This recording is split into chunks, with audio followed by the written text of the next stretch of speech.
MG യൂണിവേഴ്സിറ്റിയുടെ first semester BSc degree പേപ്പറായിട്ടുള്ള descriptive സ്റ്റാറ്റിസ്റ്റിക്സിൻ്റെ ജൂലൈ 2022 പേപ്പർ സോൾവ് ചെയ്യുകയാണ് നമ്മൾ ഈ വീഡിയോയിൽ ചെയ്യുന്നത്. അതിലത്തെ പാർട്ട് ബി ആണ് നമ്മൾ ഈ വീഡിയോയിൽ സോൾവ് ചെയ്യാൻ പോകുന്നത്. പാർട്ട് ബിയിലെ ആദ്യത്തെ ക്വസ്റ്റ്യൻ, അതായത് 13th ക്വസ്റ്റ്യൻ ആണ്, what is meant by classification? Distinguish between chronological classification and geographical classification. Classification is the process of systematically arranging and organizing the raw data into groups or classes according to resemblances and similarities. Objectives of classification are to condense the mass of data, to present the facts in a simple form, to bring out clearly the points of similarity and dissimilarity, to present facts in minimum of space, to bring out the relationship, to eliminate unnecessary details, and to facilitate comparison.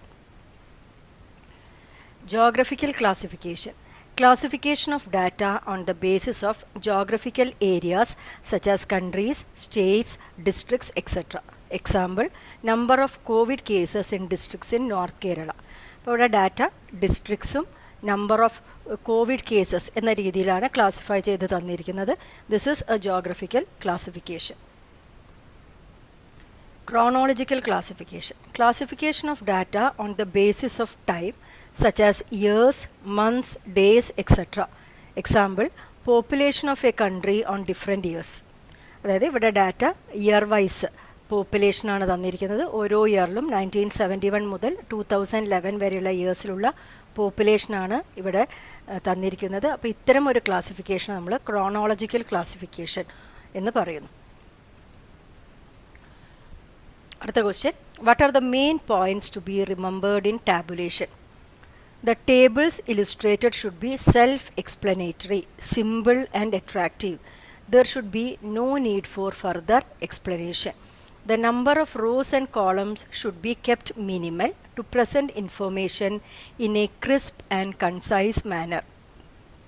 Before tabulating, data should be approximated wherever necessary. Steps and captions should be self-explanatory and should not require the help of footnotes to be comprehended. If certain portions of data collected cannot be tabulated under any step or captions, they should be put in a separate table under the heading miscellaneous.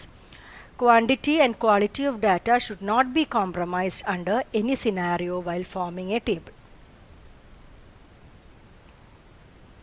Next question, explain any two probability sampling methods. അപ്പോൾ ഇവിടെ നമ്മൾ explain ചെയ്യാൻ പോകുന്നത് simple random സാമ്പിളിങ്ങും systematic random സാമ്പിളിങ്ങിനെയും കുറിച്ചിട്ടാണ്. Simple random sampling. Simple random sampling is a type of probability sampling in which each unit of the population has equal chance of being selected into the sample. The sample obtained using simple random sampling is called simple random sample. Simple random sampling is used to select a sample when the population is homogeneous. Simple random sampling can be classified into two: simple random sampling with replacement and simple random sampling without replacement. A simple random sample can be selected from the population using lottery method and random number table method. അടുത്തത് systematic random sampling. If we can arrange the items of the population in a definite order, say alphabetical, chronological, geographical, etc., this method can be used. Once the items of the population are arranged in some order, assign them numbers 1, 2, 3, etc. Divide them into a number of groups which are equal to the required sample size. From the first group, choose an item at random using lottery method. If we select the fourth item, choose the fourth item of every group systematically. This will constitute a systematic sampling. Systematic സാമ്പിളിങ്ങിൽ ആദ്യം നമ്മളെ പോപ്പുലേഷനെ ആൽഫബറ്റിക്കലായിട്ടോ ക്രോണോളജിക്കലായിട്ടോ geographical അങ്ങനെയുള്ള ഏതെങ്കിലും രീതിയിൽ നമ്മൾ ആദ്യം arrange ചെയ്യാൻ പറ്റിയിരിക്കണം. അങ്ങനെ അറേഞ്ച് ചെയ്ത ശേഷം ആ പോപ്പുലേഷനെ നമ്മൾ ഡിവൈഡ് ചെയ്യാൻ പോകണം, ഗ്രൂപ്പുകളായിട്ട് ഡിവൈഡ് ചെയ്യാൻ പോവാണ്. എത്ര ഗ്രൂപ്പുകൾ വേണമെന്ന് വെച്ചാൽ നമ്മൾ എത്രയാണോ സാമ്പിൾ സൈസ് ആവശ്യമുള്ളത് അത്രയും ഗ്രൂപ്പുകളായിട്ട് നമ്മളെ ഡാറ്റേനെ അല്ലെങ്കിൽ പോപ്പുലേഷൻ വാല്യൂസിനെ നമ്മൾ ഡിവൈഡ് ചെയ്യുകയാണ്. അതിനുശേഷം ഫസ്റ്റ് ഗ്രൂപ്പിൽ നിന്ന് ഞാൻ റാൻഡമായിട്ട് സിമ്പിൾ റാൻഡം സാമ്പിളിംഗ് ഉപയോഗിച്ചിട്ട് ഏതെങ്കിലും ഒരു നമ്പറിനെ ചൂസ് ചെയ്തു. അപ്പോൾ ഞാൻ ഇവിടെ പറയുന്നത് ഇപ്പോൾ 4ാമത്തെ ഐറ്റമാണ് നമ്മൾ ചൂസ് ചെയ്തതെങ്കിൽ എല്ലാ ഗ്രൂപ്പിലത്തെയും 4ാമത്തെ ഐറ്റത്തിനെ നമ്മൾ സാമ്പിളിലേക്ക് ചൂസ് ചെയ്യുന്നു. അതിനെയാണ് സിസ്റ്റമാറ്റിക് റാൻഡം സാമ്പിളിംഗ് എന്ന് പറയുന്നത്. For example, if we want to select a systematic sample of 100 students from a group of 1000, first arrange the students alphabetically. Now assign them serial numbers as 1, 2, 3 up to 1000. Divide them into 100 groups of size 10. From the first group, choose a student at random. If we choose the 7th student from the first group, choose the 7th student of every group. That means we will choose 7th, 17th, 27th, etc. 97th student respectively into the sample. അപ്പോൾ ഇങ്ങനെ ചെയ്യുന്നതിനാണ് നമ്മൾ systematic random sample എന്ന് പറയുന്നത്. അടുത്ത question, calculate the arithmetic mean and mode for the data. ഇവിടെ x വാല്യൂസും ഫ്രീക്വൻസിയും തന്നിട്ടുണ്ട്. X values 6, 14, 19, 10, 6, frequencies 8, 10, 15, 5 and 2. ഇത്തരം ഒരു ഡാറ്റയാണ് നമുക്ക് തന്നിരിക്കുന്നത്. നമുക്കതിൻ്റെ അരിത്മെറ്റിക് മീനും മോഡും കണ്ടുപിടിക്കാം. അപ്പോൾ ഞാൻ ഡാറ്റേനെ എക്സ് വാല്യൂസ് ഫ്രീക്വൻസി എന്നുള്ള രീതിയിൽ എഴുതിയിട്ടുണ്ട്. ആദ്യം നമ്മൾ അരിത്മെറ്റിക് മീൻ കണ്ടുപിടിക്കാം. അപ്പോൾ അരിത്മെറ്റിക് മീൻ കണ്ടുപിടിക്കുക എന്ന് പറഞ്ഞാൽ arithmetic mean is equal to, ഇതൊരു ഡിസ്ക്രീറ്റ് സീരീസാണ് അല്ലേ, ഡിസ്ക്രീറ്റ് സീരീസ് അല്ലെങ്കിൽ അൺഗ്രൂപ്പ്ഡ് ഡാറ്റ എന്ന് പറയും. ഇവിടെ അരിത്മെറ്റിക് മീൻ കാണാനുള്ള formula arithmetic mean x bar കൊണ്ട് ഡിനോട്ട് ചെയ്യണം. That is equal to summation x into f അല്ലെങ്കിൽ f into x, frequency into values, അതിൻ്റെ sum divided by capital N, where capital N is the total frequency. ഇതാണ് നമുക്ക് കണ്ടുപിടിക്കേണ്ടത്. അപ്പോൾ ആദ്യം ഫ്രീക്വൻസികളുണ്ട്, അവരുടെ ടോട്ടൽ ഫ്രീക്വൻസി ക്യാപിറ്റൽ എൻ നമുക്ക് കാൽക്കുലേറ്റ് ചെയ്യാം. Here capital N is equal to 40. ഇനി നമുക്ക് വേണ്ടത് ഇവരുടെ പ്രോഡക്റ്റാണ്. അങ്ങനെയുള്ളൊരു കോളം എക്സ് ഇൻറ്റു എഫ് എന്ന് പറഞ്ഞ കോളം നമ്മൾ എഴുതുന്നു. 6 into 8, 14 into 10, 19 into 15, 10 into 5, 6 into 2. അങ്ങനെ നമുക്ക് വാല്യൂസ് കിട്ടി. അവരുടെ സമ്മാണ് ആവശ്യം. സമ്മേഷൻ എക്സ് എഫ് ചെയ്യുമ്പോൾ നമുക്ക് കിട്ടുന്ന വാല്യൂ 535 ആണ്. Therefore x bar is equal to 535 divided by capital N, which is 40, and the answer is 13.375. അതാണ് നമുക്ക് ഇവിടെ മീൻ കിട്ടുന്നത് അല്ലേ. ഇനി അടുത്തത് നമ്മളോട് കാണാൻ പറഞ്ഞിരിക്കുന്നത് മോഡാണ്. അപ്പോൾ ഇതൊരു ഡിസ്ക്രീറ്റ് സീരീസ് ആണ്. ഇവിടെ മോഡ് എന്ന് പറഞ്ഞാൽ, ഇത്തരം ഡാറ്റയിൽ മോഡ് എന്ന് പറഞ്ഞാൽ the observation having the highest frequency. അപ്പോൾ ഈ കൂട്ടത്തിൽ ഹയസ്റ്റ് ഫ്രീക്വൻസി വന്നിരിക്കുന്നത് 15 ആണ്. അത് ഏത് ഒബ്സർവേഷനാണോ വന്നിരിക്കുന്നത്, that observation is the mode അല്ലേ. അപ്പം അത് 19 എന്ന് പറയുന്ന ഒബ്സർവേഷൻ, അതായത് 19 എന്ന് പറയുന്ന വാല്യൂ ആണ് ഏറ്റവും അധികം പ്രാവശ്യം വന്നിരിക്കുന്നത്. So mode is equal to 90.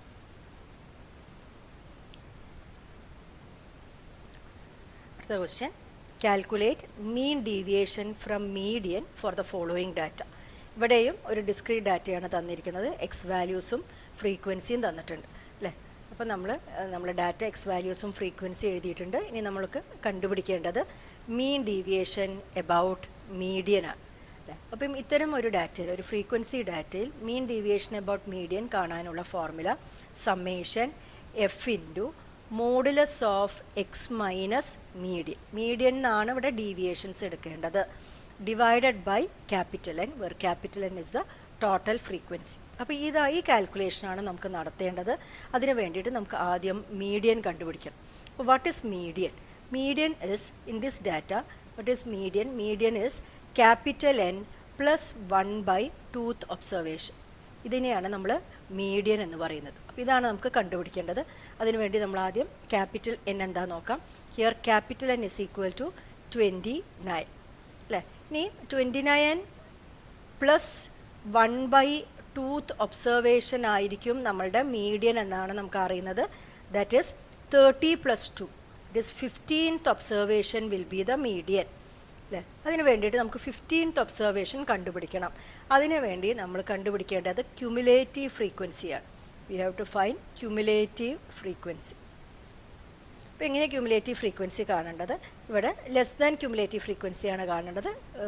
ഇവിടെ സ്റ്റാർട്ടിങ് തൊട്ടിട്ട് സ്റ്റെപ്പായിട്ട് ഫ്രീക്വൻസികൾ ആഡ് ചെയ്യണം. അപ്പോൾ ഫസ്റ്റ് ക്യുമുലേറ്റീവ് ഫ്രീക്വൻസി ഇസ് 2. അടുത്തത് 2 + 10 ആണ്, ദറ്റ് ഈസ് 12. ദെൻ 12 + 9 വരുന്നു 21. 21 + 5 ദറ്റ് ഈസ് 26.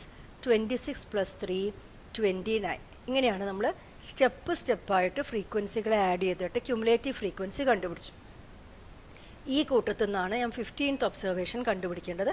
അപ്പോൾ അതിന് വേണ്ടിയിട്ട് നമ്മൾ ചെയ്യാൻ പോകുന്നത് ഈ ഫ്രീക്വൻസികളുടെ കൂട്ടത്തിൽ 15ഓ അതിൻ്റെ തൊട്ട് മുകളിലോ ഉള്ള ക്യുമുലേറ്റീവ് ഫ്രീക്വൻസി ഏതാ നോക്കി. അപ്പോൾ നോക്കുമ്പോൾ 21 ആണ് 15ൻ്റെ തൊട്ട് മുകളിലുള്ള ക്യുമുലേറ്റീവ് ഫ്രീക്വൻസി. അത് ഏത് വാല്യൂവിൻ്റെ നേരെയാണ് വന്നിരിക്കുന്നത്? 13 എന്ന് പറയുന്ന ഒബ്സർവേഷനാണ് നമുക്ക് എന്ത് വരാൻ പോകുന്നത്? 15th ഒബ്സർവേഷനായിട്ട് വരാൻ പോകുന്നത്. So we can write median is equal to 30. അപ്പോൾ നമ്മൾ മീഡിയൻ കിട്ടിക്കഴിഞ്ഞു, 13 എന്ന് കിട്ടിക്കഴിഞ്ഞു. ഇനി നമ്മൾ കാൽക്കുലേറ്റ് ചെയ്യേണ്ടത് modulus of x minus median, that is modulus of x minus 13 എന്ന് പറയുന്ന കാൽക്കുലേഷനാണ്. അതായത് ഓരോ എക്സ് വാല്യൂന്നും നമ്മൾ 13നെ മൈനസ് ചെയ്യുന്നു, അതിൻ്റെ മോഡുലസ് വാല്യൂ ആണ് നമ്മൾ എടുക്കുന്നത് അല്ലേ. അപ്പോൾ X modulus of x minus 13 ആദ്യം 5 മൈനസ് 13ൻ്റെ മോഡുലസ് കിട്ടുന്നു 8. പിന്നെ അടുത്തത് 8 മൈനസ് 13ൻ്റെ മോഡുലസ് 5. 13 മൈനസ് 13 0. 20 മൈനസ് 13 7. 25 മൈനസ് 13 12. ഇതാണ് മോഡുലസ് ഓഫ് എക്സ് മൈനസ് 13 കിട്ടിയത്. നമുക്ക് വേണ്ടത് ഫ്രീക്വൻസി ഇൻറ്റു മോഡുലസ് ആണ്. അപ്പോൾ f into modulus of x minus 13 എന്ന് പറഞ്ഞൊരു കോളം കൂടി നമ്മൾ കണ്ടുപിടിക്കണം. അതായത് ഓരോ എക്സ് മൈനസ് 13നെയും അതിൻ്റെ കറസ്പോണ്ടിങ് ഫ്രീക്വൻസി ആയിട്ട് നമ്മൾ മൾട്ടിപ്ലൈ ചെയ്യണം. ഇപ്പോൾ ഇവിടെ ഞാൻ ചെയ്യാൻ പോകുന്നത് 2 ഇൻറ്റു 8 ചെയ്യണം, that is 16. 10 into 5 50. 9 into 0 0. 5 into 7 that is 35. 3 into 12 36. ഈ കോളത്തിൻ്റെ സമ്മാണ് നമുക്ക് ആവശ്യം. അതായത് ഇവരെ summation f into modulus of x minus median, that is x minus 13 ആണ് നമ്മൾ കണ്ടുപിടിക്കുന്നത്. And that sum is equal to 137. This is 137 എന്ന് കിട്ടി അല്ലേ. ദെർഫോർ നമുക്ക് മീൻ ഡീവിയേഷൻ അബൌട്ട് മീഡിയൻ കണ്ടുപിടിക്കാം. That is equal to summation f into modulus of x minus median, that is 137 divided by capital N is equal to 29. 137 by 29 ആണ് വരുന്നത്, that is equal to 4.72. mean deviation about median is 4.72 എന്നാണ് നമുക്ക് കിട്ടുന്നത്. അടുത്ത question, construct the box plot for the following data: 74, 74, 75, 76, 79, 82, 83, 85, 87, 80 and 90. Also mention the advantages of box plot. അപ്പോൾ ആദ്യം നമുക്ക് ഈ ഡാറ്റ വെച്ചിട്ട് ബോക്സ് പ്ലോട്ട് കണ്ടുപിടിക്കാം. അപ്പോൾ ബോക്സ് പ്ലോട്ട് വരയ്ക്കണമെങ്കിൽ നമുക്ക് വേണ്ടത് ഡാറ്റയിലുള്ള മിനിമം വാല്യൂ എന്താണെന്ന് അറിഞ്ഞിരിക്കണം. മിനിമം വാല്യൂ അറിഞ്ഞിരിക്കണം. അതുമാതിരി ഡാറ്റയിലുള്ള മാക്സിമം വാല്യൂ അറിഞ്ഞിരിക്കണം. Then the 3 quartiles. അപ്പോൾ നമുക്ക് ആദ്യം മിനിമം വാല്യൂ എന്താണെന്ന് എഴുതാം. ഇവിടെ ഡാറ്റ ഓൾറെഡി അറേഞ്ച്ഡ് ആണ്, അസെൻഡിങ് ഓർഡറിൽ തന്നെ അറേഞ്ച് ചെയ്തിരിക്കുന്ന ഡാറ്റയാണ്. So the minimum value here is 74 and maximum value in the data is 90. ഇനി നമുക്ക് ക്വാർട്ടൈൽസ് കണ്ടുപിടിക്കാം. നമുക്ക് Q1 ആണ് കണ്ടുപിടിക്കേണ്ടത് ആദ്യം. First quartile Q1 is n+1/4 observation ആണ് അല്ലേ. Here n is equal to, ഇവിടെ 11 ഒബ്സർവേഷൻസ് ആണുള്ളത്, n is equal to 11. അപ്പം therefore this is equal to 11 + 1/4 observation എന്ന് വരുന്നു. That is third observation. അതായത് തേർഡ് ഒബ്സർവേഷൻ ആണ് നമ്മളെ Q1 ആയിട്ട് വരുന്നത്. അപ്പോൾ ഓൾറെഡി അറേഞ്ച്ഡ് ആണ്. അപ്പോൾ തേർഡ് ഒബ്സർവേഷൻ ഇസ് 75.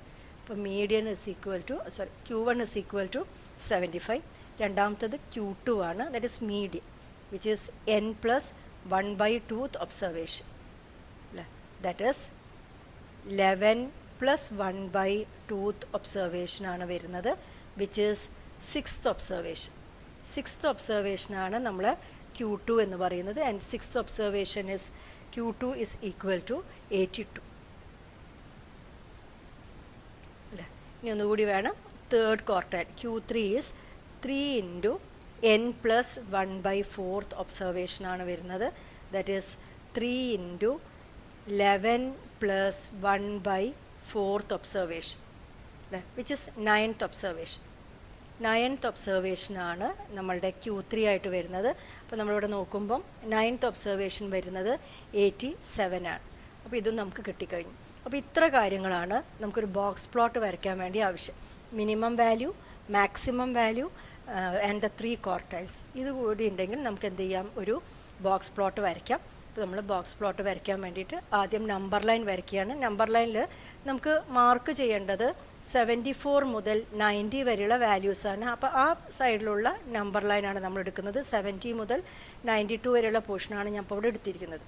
അപ്പോൾ ആദ്യം നമ്മൾ ബോക്സ് പ്ലോട്ടിന് വേണ്ടിയിട്ടുള്ള ബോക്സാണ് വരയ്ക്കേണ്ടത്. അപ്പോൾ ബോക്സ് വരയ്ക്കുന്നത് ബോക്സിൻ്റെ സ്റ്റാർട്ടിങ് Q1ലാണ്, 75ലാണ്, ആൻഡ് എൻഡിങ് 87ലായിരിക്കണം. അപ്പം ഇവിടെ നമ്മൾ 84, 75 മുതൽ 87 വരെ ഉള്ള ഒരു ബോക്സാണ് വരയ്ക്കാൻ പോകുന്നത്. നമ്മളൊരു ബോക്സ് വെക്കുകയാണ്. അത് 75 മുതൽ അത് എക്സ്റ്റെൻഡ് ചെയ്യേണ്ടത് 87 വരെ പോകുന്ന 75 മുതൽ 87 വരെ പോകുന്ന ഒരു ബോക്സിൻ്റെ ലെങ്ത്താണ് Q1 to Q3. വിഡ്ത്തിനെ കുറിച്ചൊരു വിഡ്ത്ത് ഇത്ര വേണം എന്ന് നിർബന്ധമില്ല. അപ്പോൾ നമ്മൾ വിഡ്ത്ത് സാധാരണ ഒരു വിഡ്ത്ത് എടുത്തു. ആൻഡ് ലെങ്ത്താണ് 75 to 87 വിഡ്ത്തുള്ള ഒരു ലെങ്ത്തുള്ള ഒരു ബോക്സ് നമ്മൾ വരച്ചു. ഇതാണ് ബോക്സ് പ്ലോട്ടിലുള്ള ബോക്സ്. ഇനി ബോക്സ് പ്ലോട്ടിന് 2 വിസ്കേഴ്സ് ആവശ്യമുണ്ട്. അപ്പോൾ നമ്മൾ വിസ്കേഴ്സ് വരയ്ക്കാൻ പോകുന്നത് ഫസ്റ്റ് വിസ്കർ ലോവസ്റ്റ് വാല്യൂ എന്ന് ബോക്സിലേക്കാണ്. അപ്പോൾ 74ന്ന് നമ്മൾ ബോക്സിലേക്ക്, ഇതാണ് ഇപ്പോൾ 74 വരുന്നത് അല്ലേ. അപ്പോൾ ഇവിടുന്ന് 74 ഇതാ ഇവിടെ അല്ലേ, ഇവിടുന്ന് ഞാനൊരു ബോക്സ് വരയ്ക്കണം, ഒരു വിസ്കർ വരയ്ക്കണം. അതുമാതിരി ഒരു 87 എന്ന് പറയുന്ന 90 ആണ് ഹയസ്റ്റ് വാല്യൂ, 90 എന്ന് പറയുന്ന വാല്യൂ എന്ന് ഒരു വിസ്കർ വരയ്ക്കണം അല്ലേ. അപ്പോൾ നമ്മൾ ഇതാ 74 എന്നൊരു വിസ്കർ വരച്ചു, 90 എന്നൊരു വിസ്കർ വരച്ചു. അപ്പോൾ this is the box plot അല്ലേ. അപ്പോൾ നമ്മൾ ബോക്സ് പ്ലോട്ടിൽ ആരൊക്കെയാണ് മാർക്ക് ചെയ്തിരിക്കണമെന്ന് നോക്കാം. നമ്മൾ ലോവസ്റ്റ് വാല്യൂവിനെ മാർക്ക് ചെയ്തിരിക്കണു, ദറ്റ് ഈസ് 74 അല്ലേ. ആൻഡ് Q1 മാർക്ക് ചെയ്തിട്ടുണ്ട് 75, ദെൻ Q3 മാർക്ക് ചെയ്തിട്ടുണ്ട് 87, ആൻഡ് വിസ്കറിൻ്റെ എൻ്റെ 90. ഒരാൾ കൂടി മാർക്ക് ചെയ്യാനുണ്ട്, നമുക്ക് മീഡിയൻ മാർക്ക് ചെയ്യണം 82. ഇപ്പോൾ 82ൻ്റെ അവിടെ നമ്മളൊരു മീഡിയനെ മാർക്ക് ചെയ്യുന്നു. This is our median at the value 82. അപ്പോൾ ഇങ്ങനെയാണ് നമ്മളെ ബോക്സ് പ്ലോട്ട് ഉണ്ടാകുന്നത്. ഇനി ബോക്സ് പ്ലോട്ടിൻ്റെ അഡ്വാൻറ്റേജസ് എന്തൊക്കെയാണെന്ന് നോക്കാം. Advantages of box plot. A box plot visually summarizes a large amount of data due to the 5-number data summary. ഇപ്പോൾ 5-number data summary പറഞ്ഞാൽ minimum value, maximum value, Q1, Q2 and Q3. It is used to compare multiple sets of data by drawing different box plot in the same graph. It displays outliers in the data. Box plot can tell us whether the distribution is symmetric or skewed. അടുത്ത question, find the first 4 row moments about origin of the data given below. ഇവിടെ X values 2, 3, 4, 5, 6 തന്നിരിക്കുന്നു. Frequencies 1, 3, 7, 4, 1. അപ്പോൾ നമുക്ക് കണ്ടുപിടിക്കേണ്ടത് first 4 row moments ആണ് about the origin അല്ലേ. ഇപ്പോൾ raw moments കണ്ടുപിടിക്കണമെങ്കിൽ നമ്മളിപ്പോൾ ആർത്ത് റോ മൊമെൻറ്റ് കാണാനുള്ള formula MR' is equal to summation. ഇതൊരു ഡിസ്ക്രീറ്റ് ഡാറ്റയാണ്. അപ്പോൾ f into x raise to r, rth movement ആണെന്ന് വെച്ചാൽ എക്സിന് ആർത്ത് പവർ എടുക്കണം, divided by capital n, where capital N is the total frequency. ഇപ്പോൾ ഈ ഫോർമുല ഉപയോഗിച്ചിട്ടാണ് നമ്മൾ ഫസ്റ്റ് 4 റോ മൂവ്മെൻറ്റ്സ് കണ്ടുപിടിക്കാൻ പോകുന്നത്. അപ്പോൾ നമുക്ക് ആദ്യം കണ്ടുപിടിക്കേണ്ടത് ഫസ്റ്റ് റോ മൂവ്മെൻറ്റ് M1' കണ്ടുപിടിക്കണം. That is equal to summation Fx divided by capital N അല്ലേ. അപ്പോൾ അതെങ്ങനെ കണ്ടുപിടിക്കണമെങ്കിൽ നമുക്ക് എക്സും എഫും ഉണ്ട്. നമുക്ക് Fx എന്ന് പറഞ്ഞുള്ള ഒരു കോളം എഴുതണം, ഇവരെ മൾട്ടിപ്ലൈ ചെയ്തിട്ട് എഴുതണം. ഇവിടെ 2 × 1 2, 3 × 3 9, 4 × 7 28, 5 × 4 20 ആൻഡ് 6 × 1 6. അവരുടെ സമ്മ് നമ്മൾ കാണുകയാണ്, summation Fx that is equal to summation fx കിട്ടുന്നത് 65 ആണ്. മരി ടോട്ടൽ ഫ്രീക്വൻസിയും കണ്ടുപിടിക്കണം. Capital N is equal to 16 എന്ന് കിട്ടിയിരിക്കുന്നു. അപ്പോൾ M1 കാൽക്കുലേറ്റ് ചെയ്യാം. First raw movement about the origin 0 that is equal to 65 divided by 16 എന്ന് വരും. That is equal to 4.063. ഇതാണ് first raw movement about the origin 0. ഇനി ഇതുമാതിരി നമുക്ക് കണ്ടുപിടിക്കേണ്ട അടുത്ത റോ മൂവ്മെൻറ്റ് എന്ന് പറഞ്ഞാൽ സെക്കൻഡ് റോ മൂവ്മെൻ്റ് ആണ്. നമുക്ക് M2 ഡാഷ് എന്ന് എഴുതാം. That is equal to summation f x square divided by capital N ആണ്. അപ്പോൾ അതിന് വേണ്ടിയിട്ട് നമുക്കിവിടെ എഫ് എക്സ് സ്ക്വയർ എന്ന് പറഞ്ഞിട്ടുള്ളൊരു കോളം വേണം. അപ്പോൾ ഞാൻ ചെയ്യാൻ പോകുന്നത് നമുക്കിവിടെ എഫ് എക്സും ഉണ്ട്, ഇവിടെ എക്സും ഉണ്ട് അല്ലേ. അപ്പോൾ ഞാൻ എഫ് എക്സ് ഇൻറ്റു എക്സ് എന്ന് ചെയ്തു നോക്കാം. അപ്പോൾ നമുക്ക് വരാൻ പോകുന്നത് കോളത്തിൽ വരാൻ പോകുന്നത് 4, 27, 112, 100 ആൻഡ് 36. ഇതാണ് F x square. F X into X ചെയ്താൽ മതി അല്ലേ. അപ്പോൾ സമ്മേഷൻ എഫ് എക്സ് സ്ക്വയർ എന്താ വരുന്നത് നോക്കാം. ഇവരെ സമ്മ് ചെയ്യുമ്പം നമുക്ക് 279 എന്നുള്ള വാല്യൂ ആണ് കിട്ടുന്നത്. Therefore M2 dash second raw movement about the origin 0 is 279 divided by 16 എന്ന് വരുന്നു. ആൻഡ് ദ ആൻസർ ഈസ് 17.44 എന്നാണ് കിട്ടുന്നത്. ഇനി അടുത്തത് നമുക്ക് M3 ഡാഷ് എന്താ നോക്കാം. ഇപ്പോൾ M3 dash is equal to summation f into x cube divided by capital അല്ലേ. അപ്പോൾ നമുക്ക് എഫ് എക്സ് ക്യൂബ് എന്ന് പറഞ്ഞിട്ടുള്ള ഒരു കോളം വേണം. അപ്പോൾ ഞാൻ ചെയ്യാൻ പോകുന്നത് എഫ് എക്സ് സ്ക്വയർ ഉണ്ട്, അതിനെ എക്സ് കൊണ്ട് മൾട്ടിപ്ലൈ ആണ്. അപ്പോൾ എഫ് എക്സ് സ്ക്വയറിനെ എക്സ് കൊണ്ട് മൾട്ടിപ്ലൈ ചെയ്യുന്നു. അപ്പോൾ എഫ് എക്സ് ക്യൂബ് ആവും. അപ്പോൾ എനിക്ക് കിട്ടാൻ പോകുന്നത് 8, 81, 448, 500, 260. അവരുടെ സമ്മ് കാണാം. Summation f x cube is equal to വരുന്നത് 1253 ആണ്. Therefore this is equal to 1253 divided by capital N 60, and the answer is equal to 78.31. Then നമുക്ക് M4 ഡാഷ് കാണാം. M4 dash is equal to summation f x raised to 4 divided by capital. അപ്പോൾ ഞാൻ f x raise to 4 കാണാണ്. That is f x ക്യൂബിനെ x കൊണ്ട് multiply ചെയ്താൽ മതി അല്ലേ.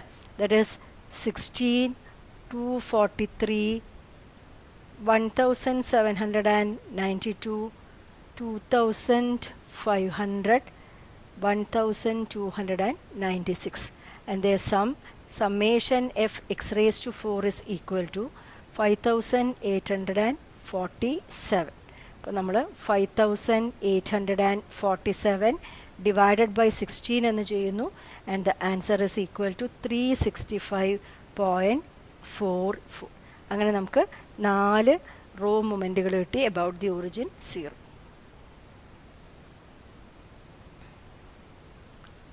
അടുത്ത question, define index number, mention it's uses. Index numbers are statistical devices which measures the relative changes of a variable or a set of variables over a period of time, geographical location or other characteristics. In other words, index number is a specialized average which represents the values of a variable or a set of variable at any given period called the current period or current year as a percentage of value of that variable at some standard period called base period or base year. അപ്പം index numbers എന്ന് പറഞ്ഞാൽ they are specialized averages. അവരൊരു relative ചേഞ്ചിൻ്റെ average ആണ് measure ചെയ്യുന്നത്. ഒരു current ഇയർത്തെ changes നമ്മൾ മെഷർ ചെയ്യുന്നു relative to the base year. അതാണ് ശരിക്കും ഇൻഡെക്സ് നമ്പറുകൾ ചെയ്യുന്നത്. Uses of index numbers. Index numbers are as economic barometers. Index numbers are used to measure the pulse of the economy, and they are used to study inflation and deflation. Index numbers help in studying trends and tendencies. Since the index numbers study the relative changes in the level of a phenomena at different periods of time, they are especially useful for the study of the general trend for a group phenomena in time series data. Index numbers help in formulating decisions and policies.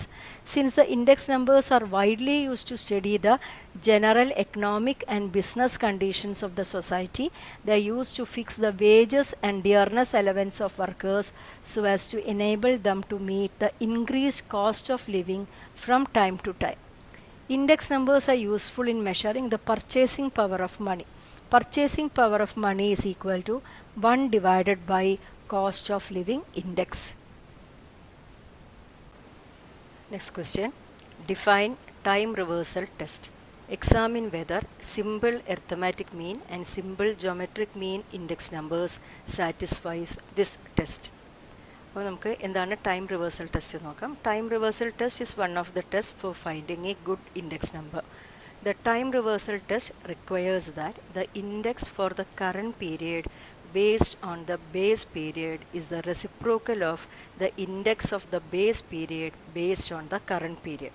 അതായത് നമ്മളുടെ index number calculate ചെയ്യാൻ വേണ്ടിയിട്ട് നമ്മൾ സാധാരണയായിട്ട് 0 എന്ന് പറയുന്നതാണ് base പീരിയഡിനെ കാണിക്കാൻ വേണ്ടിയിട്ട് നമ്മൾ ഡിനോട്ട് ചെയ്യുന്നത്. ബേസ് പീരിയഡ് ഓർ ബേസ് ഇയറിനെ കാൽക്കുലേറ്റ് ചെയ്യാൻ 0 എന്ന് പറഞ്ഞ ലെറ്ററും കറണ്ട് ഇയറിനെ ഓർ കറണ്ട് പീരിയഡിനെ റെപ്രസെൻറ്റ് ചെയ്യാൻ നമ്മൾ 1 എന്ന് പറഞ്ഞ ലെറ്ററോ അല്ലെങ്കിൽ കെ എന്ന് പറഞ്ഞ ലെറ്ററോ വെച്ചിട്ട് ആരെ ഡിനോട്ട് ചെയ്യുന്നു, കറണ്ട് പീരിയഡിനെ റെപ്രസെൻറ്റ് ചെയ്യും. അപ്പോൾ ഇത് വെച്ച് നമ്മൾ കാൽക്കുലേറ്റ് ചെയ്യുന്ന ഇൻഡെക്സ് നമ്പറുകളുടെ ഇൻഡെക്സിനെ, അതായത് 100 എന്ന് പറഞ്ഞ ഫാക്ടർ ഒഴിവാക്കിയിട്ട് വരുന്ന പാർട്ടിനെ നമ്മൾ P01 കൊണ്ട് ഡിനോട്ട് ചെയ്യുകയാണ് വിചാരിക്കും. അതായത് P01 നമുക്ക് പറഞ്ഞു തരുന്നത് it's an index number with 0 as the base period and 1 as the current period. അങ്ങനെ വെച്ച് കാൽക്കുലേറ്റ് ചെയ്യുന്ന ഒരു ഇൻഡെക്സ് നമ്പറാണ് without the factor 100. That is equal to, that is a reciprocal of 1 by P10. P10 എന്ന് പറയുന്നത് നമ്മുടെ ബേസ് പീരിയഡിനെയും കറണ്ട് പീരിയഡിനെയും ഇൻ്റർചേഞ്ച് ചെയ്ത് കിട്ടുന്ന ഇൻഡെക്സാണ്. അപ്പം P01 is equal to 1 by P10 എന്നാണ് time reversal test, or it can also be written as P01 into P10, that is equal to 1. അപ്പോൾ ഇങ്ങനെയാണ് നമ്മൾ ടൈം റിവേഴ്സൽ ടെസ്റ്റ്, ഈ കണ്ടീഷൻ ചെക്ക് ചെയ്തിട്ടാണ് ടൈം റിവേഴ്സൽ ടെസ്റ്റ് സാറ്റിസ്ഫൈ ചെയ്യുന്നുണ്ടോ എന്ന് നമ്മൾ test ചെയ്യാൻ പോകുന്നത്. അപ്പം ആദ്യമായിട്ട് നമുക്ക് simple arithmetic mean index number time reversal test satisfy ചെയ്യുന്നുണ്ടോ എന്ന് നോക്കാം. അപ്പോൾ എന്താണ് ഒരു സിമ്പിൾ എർത്തമാറ്റിക് മീൻ ഇൻഡെക്സ് നമ്പറിൻ്റെ ഫോർമുല എന്ന് നമ്മൾ ആദ്യം നോക്കാം. സിമ്പിൾ എർത്തമാറ്റിക് മീൻ ഇൻഡെക്സ് നമ്പറിൻ്റെ ഫോർമുല എന്ന് പറയുന്നത് summation xi divided by n ആണ്. ദാറ്റ് ഈസ് നമ്മൾ x1 plus x2 etcetera plus xn divided by n എന്ന് പറഞ്ഞ ഫോർമുലയാണ് സിമ്പിൾ എർത്തമാറ്റിക് മീൻ ഇൻഡെക്സിനുള്ളത്. ഇവിടെ എന്താണ് x എന്ന് നമുക്ക് നോക്കാം. അപ്പോൾ x എന്ന് പറയുന്നത്, xiകൾ എന്ന് പറയുന്നത് നമ്മൾ കണ്ടുപിടിക്കുന്ന ഒരു ഇൻഡെക്സ് ആണ്. That is P1, that is current year price P1 തന്നിട്ടുണ്ടാവും. നമുക്ക് ക്വസ്റ്റ്യനിൽ ഐറ്റംകളെ പേരുകൾ തന്നിട്ടുണ്ടാവും, ബേസ് ഇയറിൻ്റെ പ്രൈസുകൾ തന്നിട്ടുണ്ടാവും, കറണ്ട് ഇയറിൻ്റെ പ്രൈസുകൾ തന്നിട്ടുണ്ടാവും. അത് വെച്ചിട്ട് നമ്മൾ xiകൾ കാൽക്കുലേറ്റ് ചെയ്യും. xi എന്ന് പറഞ്ഞാൽ P1, that is the price of the current year divided by P0, that is price of the base year into 100. ഇതാണ് നമ്മൾ സാധാരണ simple arithmetic mean index number calculate ചെയ്യുമ്പം കാണുന്നത്. അപ്പോൾ അങ്ങനെ നമ്മൾ ഓരോ ഐറ്റത്തിന് കറസ്പോണ്ടിങ് ആയിട്ടും x1, x2 എക്സെട്ര xn എന്ന പേരിൽ നമുക്ക് ഇൻഡെക്സുകൾ കിട്ടും. ആ ഇൻഡെക്സുകളുടെ ആവറേജിനെയാണ് നമ്മൾ എന്ത് പറയുന്നത്, simple arithmetic mean index number എന്ന് പറയുന്നത്. അപ്പോൾ നമ്മളിപ്പം കാൽക്കുലേറ്റ് ചെയ്യുന്നത് P01 ആണെങ്കിൽ, P01 എന്ന് പറഞ്ഞാൽ സിമ്പിൾ എർത്തമാറ്റിക് മീനിൻ്റെ ഫോർമുല തന്നെയാണ്, പക്ഷേ 100 എന്ന് പറഞ്ഞ ഫാക്ടറിനെ നമ്മൾ ഒഴിവാക്കണം. അപ്പം xiകൾ എന്ന് പറഞ്ഞാൽ നമ്മൾ കാൽക്കുലേറ്റ് ചെയ്യാൻ പോകുന്നത് ഈ നമ്പറിനെ 100നെ ഒഴിവാക്കിയിട്ടാണ്. അപ്പോൾ xiകൾ എന്ന് പറഞ്ഞാൽ ഇവിടെ എന്തായിരിക്കും, P1 ബൈ P0കളാണ് നമ്മൾ കാൽക്കുലേറ്റ് ചെയ്തിട്ടുണ്ടാവും അല്ലേ. അപ്പോൾ നമുക്കതിൻ്റെ ഫോർമുല എങ്ങനെ എഴുതാം, ദിസ് ഈസ് ഈക്വൽ ടു, ഞാനിത് സെയിം ഫോർമുല തന്നെയാണ്, ഞാൻ x1 x2കളെ ഫോർമുലയിൽ നിന്ന് 100നെ ഒഴിവാക്കിയെന്നേ ഉള്ളൂ. അപ്പോൾ 1 ബൈ n ഇൻറ്റു നമുക്കിങ്ങനെ മാറ്റി x1 x2 etcetera plus xn, that is P01 അല്ലേ.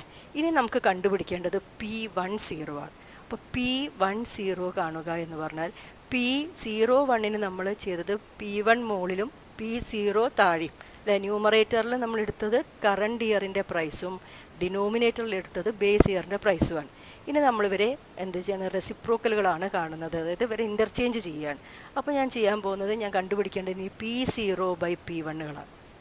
അല്ലേ? ഞാനിനി അടുത്ത കോളമായിട്ട് ഞാൻ കണ്ടുപിടിക്കാൻ പോകേണ്ടത് എന്താണ്? P0/P1 ഞാൻ കണ്ടുപിടിക്കേണ്ടത്. P0/P1 എന്ന് പറഞ്ഞാൽ ആക്ച്വലി അവരെന്തായിരിക്കും? എക്സ് ഐകളെ ഞാൻ P1/P0 എന്ന് പറയുകയാണെന്ന് വെച്ചാൽ P0/P1 is 1/Xis. They are 1/Xi അല്ലേ? അപ്പോൾ ഞാനിവിടെ ആഡ് ചെയ്യാൻ പോകുന്നത് P0/P1 കാണുമ്പോൾ ഞാൻ x1 + x2 + എക്സെട്ര xn ചെയ്തതിന് പകരം ഞാൻ ആഡ് ചെയ്യാൻ പോകുന്നത് 1/Xiകളെയാണ്. 1/x1 + 1/x2 എക്സെട്രയാണ്. അതായത് ഞാനിവിടെ P10 ഞാൻ എഴുതുന്നു. That is equal to 1/n into ഇവരുടെ റെസിപ്രോക്കലാണ് വരിക, കാരണം ഇവരെ നമ്മൾ ഇൻ്റർചേഞ്ച് ചെയ്തിട്ടുണ്ട്. അപ്പോൾ ഞാനിങ്ങനെ എഴുതുന്നു 1/x1 + 1/x2 etcetera plus 1/x. അപ്പോൾ നമുക്ക് എന്ത് കിട്ടി? P01 കിട്ടിയിട്ടുണ്ട്, P10 കിട്ടിയിട്ടുണ്ട്.